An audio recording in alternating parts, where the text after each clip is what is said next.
रसूलुल्लाह सल्लल्लाहु अलैहि वसल्लम फरमाते हैं, वह आदमी हम में से नहीं है जो किसी के गम में सर के बाल मुंडाए और कपड़े फाड़े और मुँह पीटे और शोर मचाए। बयान करके रोना और शोर मचाना, सर मुँह और छाती पीटना काफिरों की और दुनिया की मोहब्बत रखने वालों का तरीका है।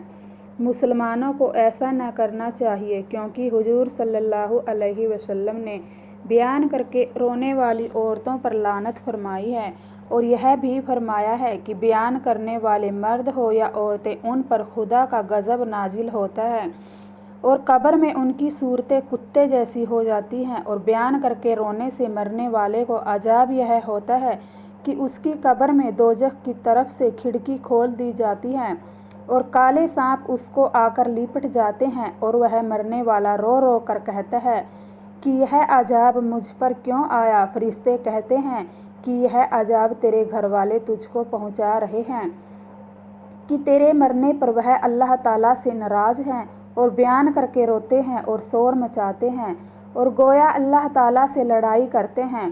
फिर मरने वाला कहता है कि बयान करके रोना और शोर मचाना यह उनका गुनाह है, इसमें मेरा क्या कसूर है। फरिश्ते कहते हैं कि तूने अपने घर वालों को क्यों न बतलाया था कि मेरे मरने पर अल्लाह ताला से लड़ाई न करना और बयान करके न रोना, कि बयान करना हराम है। मुसलमानों, बयान करके रोना छोड़ दो, क्यों अपने प्यारे मरने वाले को दुख पहुंचाते हो। हाँ, दिल से, आँखों से जितना चाहे रो लो, उसकी इजाज़त है, बल्कि सवाब मिलता है। अस्सलामु अलैकुम वरहमतुल्लाहि वबरकातुहू।